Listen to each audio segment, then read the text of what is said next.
how do you explain when things don't go as we assume?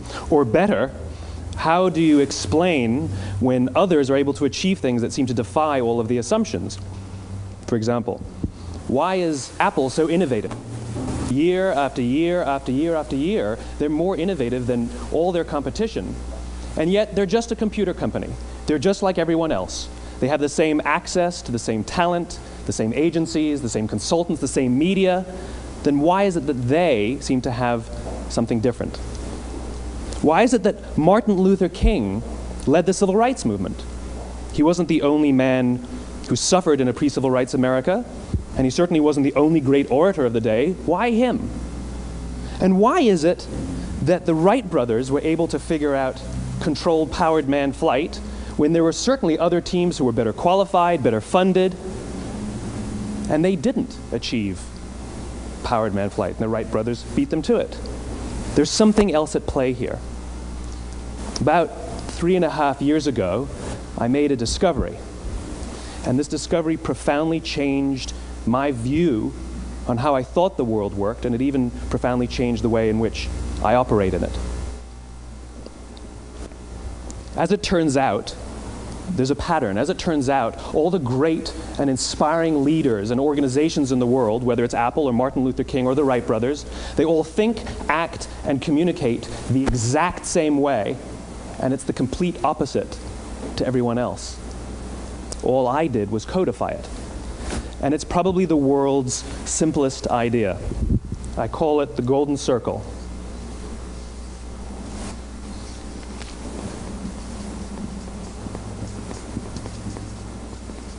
Why, how, what? This little idea explains why some organizations and some leaders are able to inspire where others aren't. Let me define the terms really quickly. Every single person, every single organization on the planet knows what they do, 100%. Some know how they do it, whether you call it your differentiating value proposition or your proprietary process or your USP. But very, very few people or organizations know why they do what they do. And by why, I don't mean to make a profit. That's a result. It's always a result. By why, I mean what's your purpose? What's your cause? What's your belief? Why does your organization exist? Why do you get out of bed in the morning? And why should anyone care?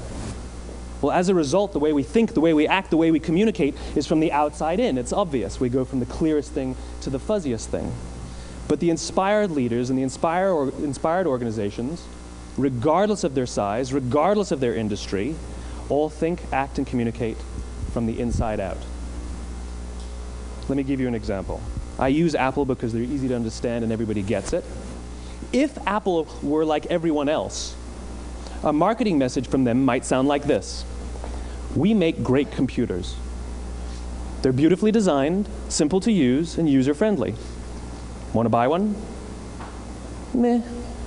And that's how most of us communicate. That's how most marketing is done, that's how most sales is done, and that's how most of us communicate interpersonally. We say what we do, we say how we're different or how we better, and we expect some sort of behavior, a purchase, a vote, something like that. Here's our new law firm.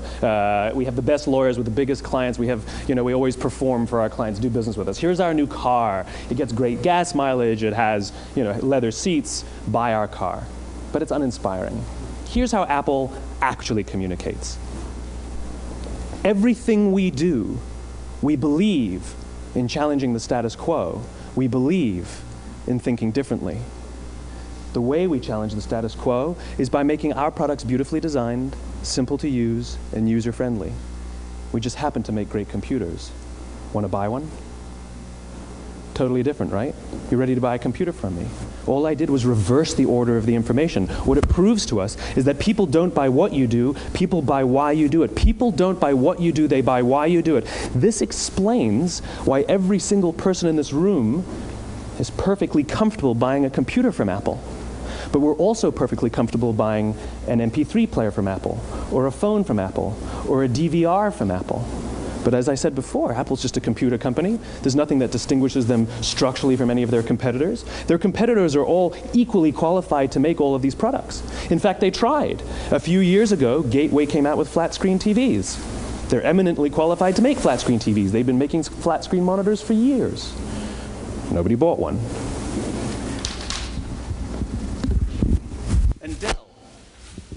Dell came out with MP3 players and PDAs. And they make great quality products, and they can make perfectly well-designed products, and nobody bought one. In fact, talking about it now, we can't even imagine buying an MP3 player from Dell. Why would you buy an MP3 player from a computer company? But we do it every day. People don't buy what you do, they buy why you do it. The goal is not to do business with everybody who needs what you have. The goal is to do business with people who believe what you believe. Here's the best part. None of what I'm telling you is my opinion. It's all grounded in the tenets of biology, not psychology, biology.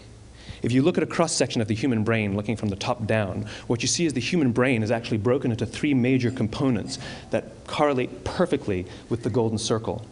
Our newest brain, our Homo sapien brain, our neocortex, corresponds with the what level.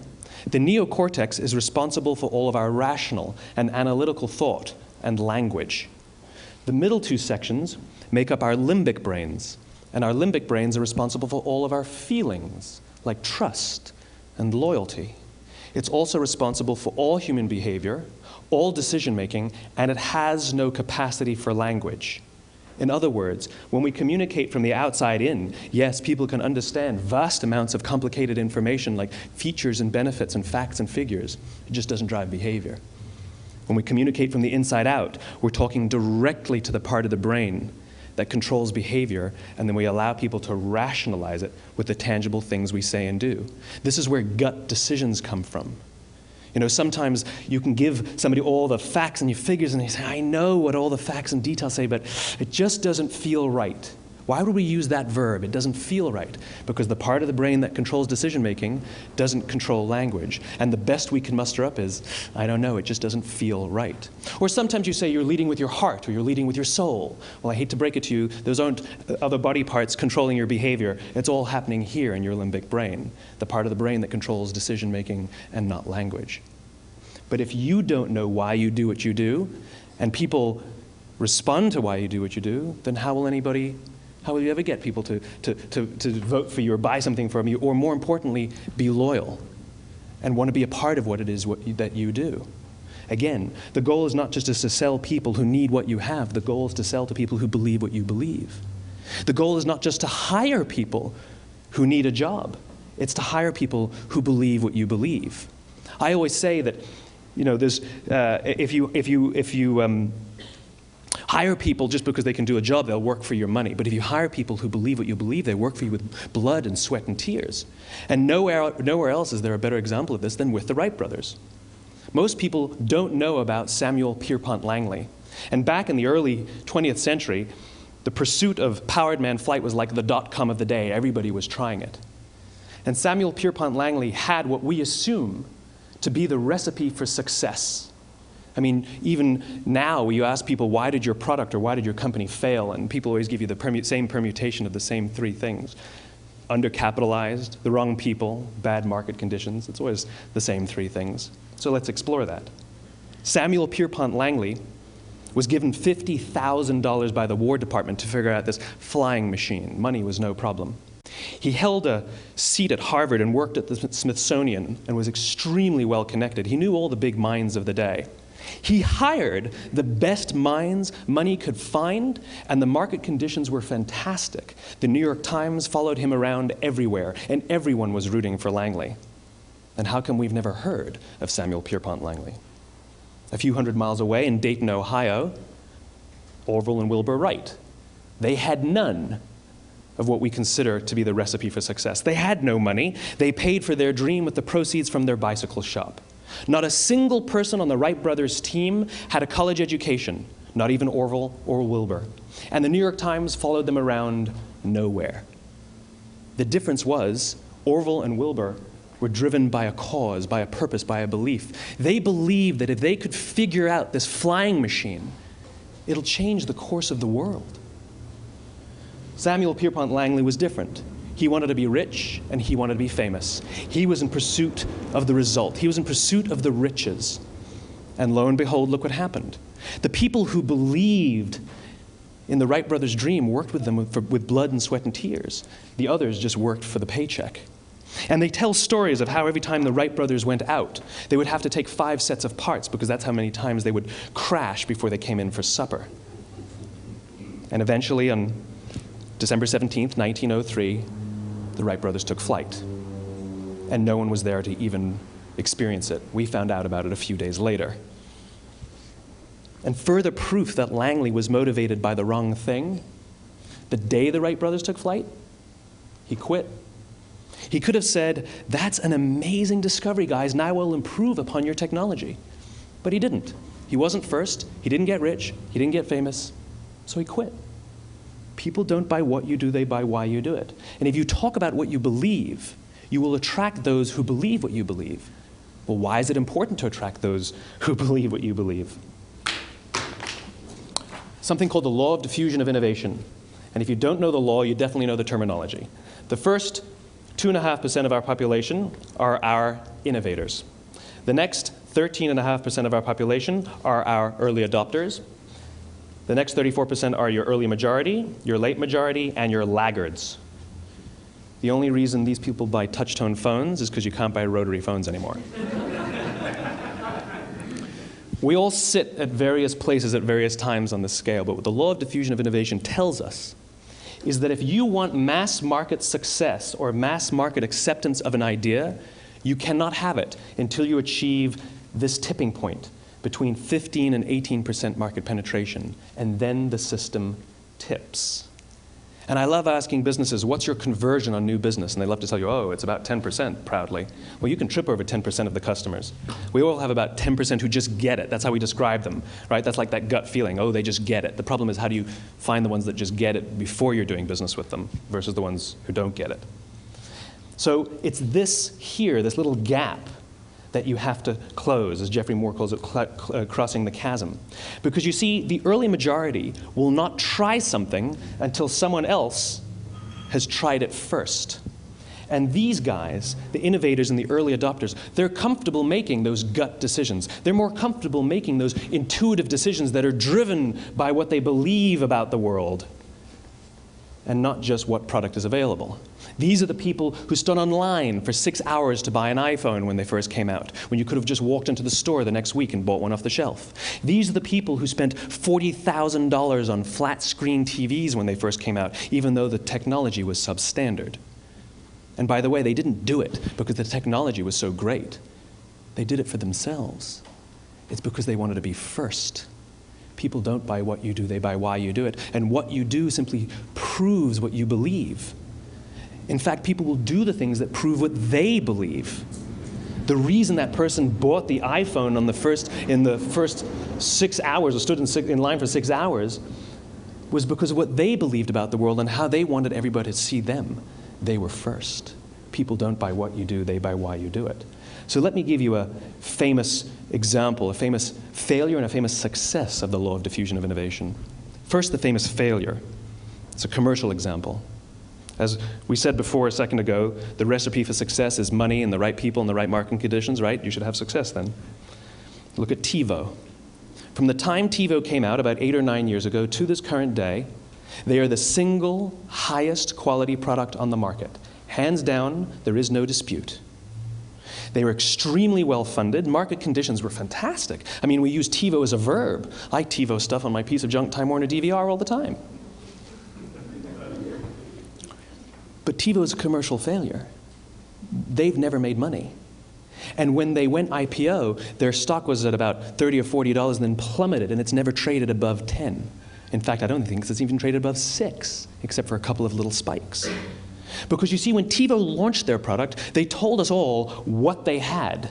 They said, we have a product that pauses live TV, skips commercials, rewinds live TV, and memorizes your viewing habits without you even asking. And the cynical majority said, we don't believe you, we don't need it, we don't like it, you're scaring us. What if they had said, if you're the kind of person who likes to have total control over every aspect of your life, boy, do we have a product for you. It pauses live TV, skips commercials, memorizes your viewing habits, etc., etc. People don't buy what you do, they buy why you do it, and what you do simply serves as the proof of what you believe. Now let me give you a successful example of the law of diffusion of innovation. In the summer of 1963, 250,000 people showed up on the Mall in Washington to hear Dr. King speak. They sent out no invitations, and there was no website to check the date. How do you do that? Well, Dr. King wasn't the only man in America who was a great orator. He wasn't the only man in America who suffered in a pre-civil rights America. In fact, some of his ideas were bad. But he had a gift. He didn't go around telling people what needed to change in America. He went around and told people what he believed. I believe, I believe, I believe, he told people. And people who believed what he believed took his cause and they made it their own, and they told people. And some of those people created structures to get the word out to even more people. And lo and behold, 250,000 people showed up on the right day, on the right time to hear him speak. How many of them showed up for him? 0. They showed up for themselves. It's what they believed about America that got them to travel on a bus for 8 hours to stand in the sun in Washington in the middle of August. It's what they believed, and it wasn't about black versus white. 25% of the audience was white. Dr. King believed that there are 2 types of laws in this world, those that are made by a higher authority and those that are made by man. And not until all the laws that are made by man are consistent with the laws that are made by the higher authority will we live in a just world. It just so happens that the civil rights movement was the perfect thing to help him bring his cause to life. We followed him not for him, but for ourselves. And by the way, he gave the I have a dream speech, not the I have a plan speech. Listen to politicians now with their comprehensive 12-point plans. They're not inspiring anybody. Because there are leaders and there are those who lead. Leaders hold a position of power or authority, but those who lead inspire us. Whether they're individuals or organizations, we follow those who lead, not because we have to, but because we want to.